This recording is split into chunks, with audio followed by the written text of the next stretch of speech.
Hello viewers, welcome my channel সাসকন handcraft. আজকে আমি দেখাবো নতুনদের জন্য কিভাবে অ্যাক্রিমিন র কালার দিয়ে রেডি কালারটা তৈরি করবেন। আমি এখানে একটা চামচ নিয়েছি, চামচটা যে কোনো পরিমাপে নিতে পারেন, আমি শুধু পরিমাপ বোঝাতে নিয়েছি। আর লাগবে আমাদের এনকে বাইন্ডারটা এনকে তুলনায় অনেকটা ঘন। তো আমি এনকে এবং বাইন্ডারটা দুটোই রং পাতলা করার কাজে ব্যবহার করব। আর লাগবে আমার এখানে নিউটেক্সটা আঠার কাজ হিসেবে ব্যবহার করবে, রংটাকেও ঘন করে।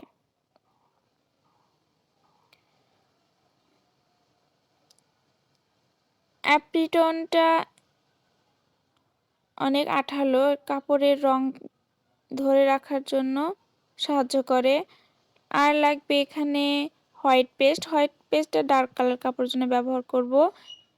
সাদা রং হিসাবে ব্যবহার করতে পারেন এনকে এবং বাইন্ডার মিশিয়ে। এখানে নিয়ে নেব আমরা অ্যাক্রিমিন র কালার। অ্যাক্রিমিন র কালারের সাথে কোনো কিছু মেশানো নেই, তো আমি এটা দিয়েই রেডি কালারটা তৈরি করব। তো আমি এখানে নিয়েছি 1 টেবিল চা চামচ অ্যাপ্রিটন, আর নিব 1 টেবিল চা চামচ নিউটেক্স। দুটোকে আমি একটু মিশিয়ে নিব। তো আমি এর সাথে নিব 2 টেবিল চা চামচ বাইন্ডার,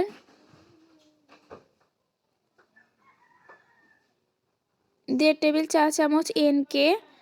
আর এনকেটা বাইন্ডারের সমপরিমাণ নিতে পারেন, কোনো সমস্যা নেই, কিন্তু বাইন্ডারের তুলনায় বেশি নিলে রংটা ছড়িয়ে যাবে। এখন আমি এটা ভালোভাবে মিশিয়ে নিব, কোনো দানা দানা ভাব যেন না থেকে যায়। আমার রংটা আরেকটু পাতলা করার প্রয়োজন, সেই জন্য আমি এখানে মিডিয়ামটা নিব। মিডিয়াম পরিবর্তে আপনারা আর 1 চামচ এনকে 1 চামচ বাইন্ডার নিতে পারেন। তো আমি এখানে মিডিয়ামটা বানিয়ে রেখেছিলাম জন্য আমি এখানে মিডিয়ামটা অ্যাড করে নিয়েছি। তো আমি উলের শালের জন্য করব, এজন্য আমার রংটা আরেকটু পাতলা করার প্রয়োজন হয়েছে। আমি রংটা একটু উঠিয়ে নিব, দুটো কালার তৈরি করব। আর এখানে আমি র কালারটা নিয়েছি, র কালারটা ব্যবহারের আগে ঝাঁকিয়ে নেবেন।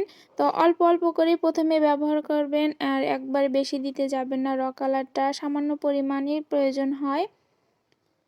তো আমি এখানে পার্পল কালারটা নিয়েছি, তো আমার আর একটু প্রয়োজন।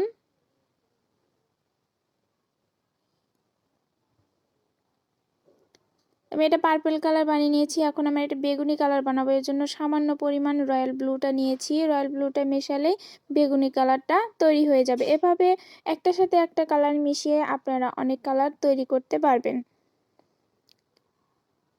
তো আমি রংটা উলের শালের জন্য তৈরি করেছি, যার কারণে কটন ফেব্রিক চেয়ে অনেক পাতলা লাগছে।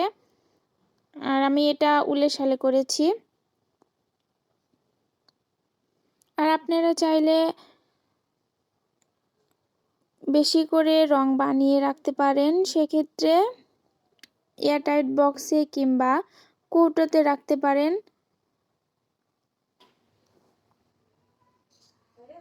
এরকম কৌটোতে আপনারা বেশি রং বানিয়ে রাখতে পারেন। আমি এটা আফসান কালার বানিয়ে রেখেছি। আর আমার ভিডিওটা যদি ভালো লেগে থাকে আপনাদের কাছে, অবশ্যই সাবস্ক্রাইব করতে ভুলবেন না। ধন্যবাদ সবাইকে।